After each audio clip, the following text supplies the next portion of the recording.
வரும் 28ஆம் தேதி தஞ்சாவூர், நாகை உட்பட 9 மாவட்டங்களில் கனமழைக்கு வாய்ப்பு. நாளை மறுதினம் தமிழ்நாட்டில் ஒரு சில இடங்களில் மிதமான மழை பெய்யும்.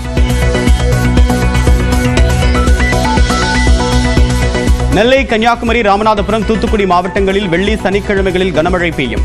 வானிலை ஆய்வு மையம் கணிப்பு.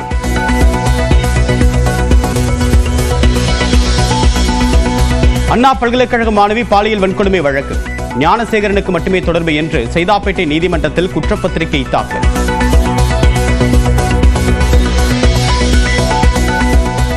ஆயிரம் முதல்வர் மருந்தகங்களை திறந்து வைத்தார் முதலமைச்சர் மு.க.ஸ்டாலின். 75 விழுக்காடு வரை குறைந்த விலையில் மருந்துகள் கிடைக்கும்.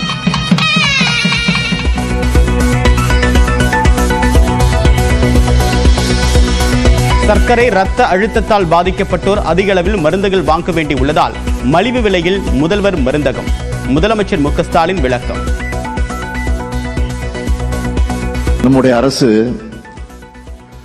சாதாரண சாமானிய மக்களுக்கான அரசு என்பதற்கு அடையாளம்தான் இந்த முதல்வர் மருந்தக திட்டம்.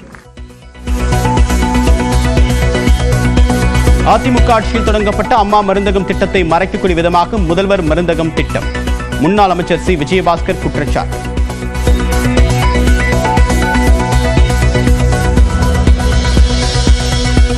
பிரதமரின் மக்கள் மருந்தகம் போன்று முதல்வர் மருந்தகம் திட்டம் தொடங்கப்பட்டிருப்பதாக அண்ணாமலை விமர்சனம். நகல் என்றுமே அசல் ஆகாது என்றும் எக்ஸ் தளத்தில் பதிவு.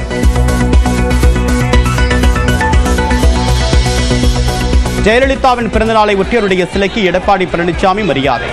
அதிமுக அலுவலகத்தில் 77 கிலோ கேக் வெட்டியும் கொண்டார்.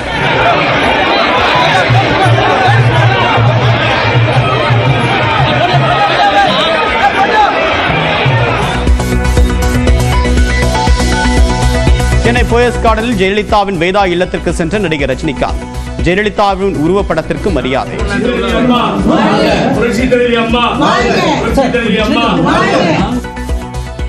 அவங்க இங்கே இல்லைன்னு சொன்ன கூட அவங்க நினைவு எப்போவுமே எல்லார் மனதிலையும் இங்கே இருக்கும்.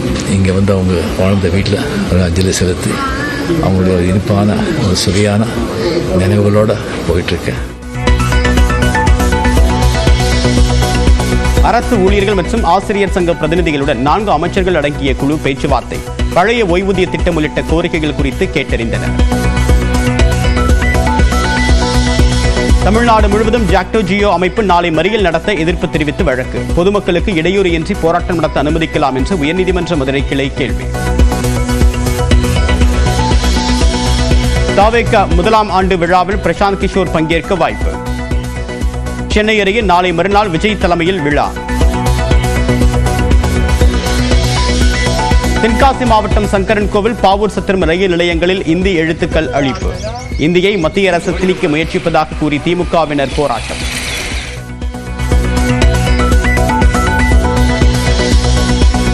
ஈஷா யோகா மைய சிவராத்திரி விழாவிற்கு தடையில்லை. எதிர்ப்பு தெரிவித்த மனுவை தள்ளுபடி செய்தது உயர்நீதிமன்றம்.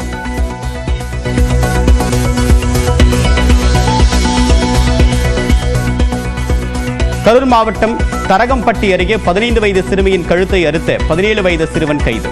பாலியல் வன்கொடுமை செய்தாக வெளியான தகவலுக்கு காவல்துறை மறுப்பு.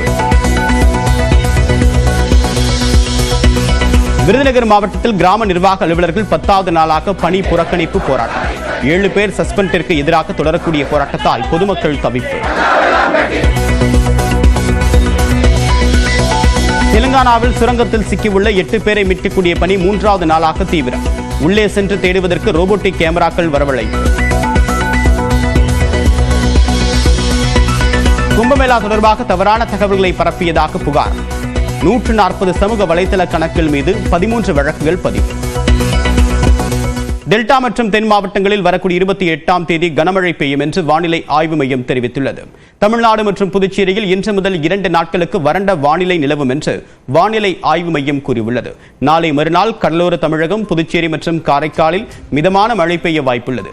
வரக்கூடிய 27ஆம் தேதி கடலோர தமிழ்நாடு, உள் தமிழகம், புதுவை மற்றும் காரைக்காலில் இடி மின்னலுடன் கூடிய மிதமான மழை பெய்ய வாய்ப்பிருப்பதாகவும் தெரிவிக்கப்பட்டுள்ளது.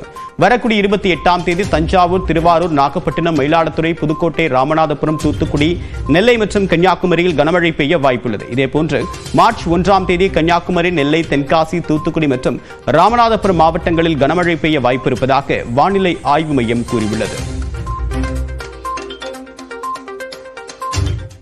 அண்ணா பல்கலைக்கழக மாணவி வன்கொடுமை வழக்கில் ஞானசேகரனுக்கு மட்டும் தொடர்பு உள்ளதாக சிறப்பு புலனாய்வு குழு தாக்கல் செய்திருக்கூடிய குற்றப்பத்திரிகையில் தெரிவிக்கப்பட்டுள்ளது.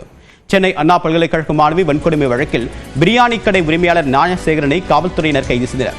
இந்த வழக்கை அண்ணாநகர் காவல் துணை ஆணையர் ஸ்னேகா பிரியா தலைமையிலான சிறப்பு விசாரணை குழு விசாரித்து வருகிறது. இந்நிலையில் மாணவி வன்கொடுமை வழக்கில் சிறப்பு விசாரணை குழு சைதாப்பேட்டை நீதிமன்றத்தில் குற்றப்பத்திரிகையை தாக்கல் செய்துள்ளது.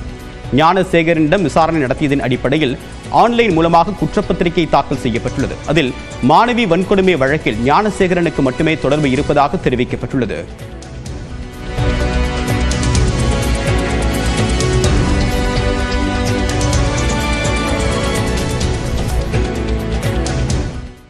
கல்வியும் மருத்துவமும் தான் திமுக அரசின் இரு கண்கள் என்று முதலமைச்சர் மு க ஸ்டாலின் தெரிவித்திருக்கிறார். பொதுமக்களுக்கு குறைந்த விலையில் மருந்துகள் கிடைக்கக்கூடிய வகையில் முதல்வர் மருந்தகங்கள் அமைக்கப்படும் என்று முதலமைச்சர் மு க ஸ்டாலின் அறிவித்திருந்தார். அதன்படி முதற்கட்டமாக தமிழ்நாடு முழுவதும் அமைக்கப்பட்டுள்ள 1000 முதல்வர் மருந்தகங்களை முதலமைச்சர் மு க ஸ்டாலின் சென்னையிலிருந்து காணொலி காட்சி வாயிலாக தொடங்கி வைத்தார். நிகழ்ச்சியில் பேசிய அவர், நீரிழிவு ரத்த அழுத்தத்தால் பாதிக்கப்பட்டவர்கள் தொடர்ந்து அதிக அளவில் மருந்துகள் வாங்க வேண்டி இருப்பதாக கூறினார். எனவே எளிய மக்களின் மருத்துவ சுமையை குறைக்க வேண்டும் என்பதற்காக இந்த மருந்தகங்கள் திறக்கப்படுவதாக தெரிவித்தார். முதல்வர் மருந்தகங்களுக்கு மருந்துகள் தேவைக்கு ஏற்ப அனுப்பி வைக்க மாவட்டம் தோறும் மருந்து கிடங்கு அமைக்கப்பட்டிருப்பதாகவும் முதலமைச்சர் தெரிவித்தார்.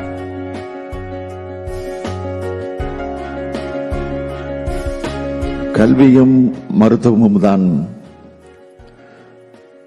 நம்மோட திராவிட மாடல் அரசினுடைய இரு கண்களாக விளங்கிக் கொண்டிருக்கிறது. கல்வியில் சிறந்த மாநிலமாக தமிழ்நாட்டை வளர்த்தெடுக்கவும் சிறந்த மருத்துவ கட்டமைப்பை உருவாக்கி அனைவருக்கும் தரமான மருத்துவம் கிடைக்கக்கூடிய வகையில் உறுதி செய்யவும் பல்வேறு திட்டங்களை நாம் உருவாக்கி கொண்டிருக்கிறோம். நம்முடைய அரசு சாதாரண சாமானிய மக்களுக்கான அரசு என்பதற்கு அடையாளம்தான் இந்த முதல்வர் மருந்தக திட்டம்.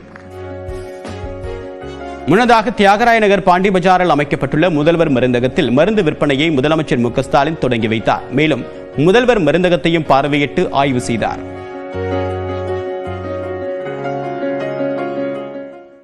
அதிமுக ஆட்சியில் தொடங்கப்பட்ட அம்மா மருந்தகம் திட்டத்தை மறைக்கக்கூடிய விதமாக முதல்வர் மருந்தகம் திட்டம் செயல்படுத்தப்படுவதாக முன்னாள் அமைச்சர் சி விஜயபாஸ்கர் குற்றம் சாட்டியுள்ளார். ஏழை எளிய மக்களுக்கு, குறிப்பா ஏழை எளிய நோயாளிகளுக்கு அவங்களுக்கு இந்த மெடிக்கல் ஷாப்ல இருக்கக்கூடிய அந்த ரேட்டை ரிடக்ட் பண்ணணும், குறைக்கணும் அப்படின்றதுக்காக தான் அம்மா அவர்களை அரசு சார்பில் தமிழ்நாடு முழுக்க கூட்டுறவுத்துறை மூலமாக அம்மா மருந்தகங்களை திறந்தார்கள். அது இன்றைக்கு வரைக்கும் செயல்பட்டு கொண்டிருக்கிறது. அது அவங்க நடுவில் சரியா செயல்படுத்தல. அதான் சப்ஜெக்ட். அம்மான்ற பெயர் இருந்ததுனால இதான் சப்ஜெக்ட். அதனால அம்மா மருந்தகங்கள் ஏற்கனவே சிறப்பாக செயல்பட்டதை மறைத்து இப்பொழுது அம்மா பெயரை மறைக்க வேண்டும் என்பதற்காக இன்றைக்கு அது நீங்க முதல்வர் மருந்தகம் தொடக்கிறாங்க. இது ஏற்புடையது அல்ல. இது அம்மா மருந்தகத்திற்கு ஸ்டிக்கர் ஒட்டுகின்ற வேலை.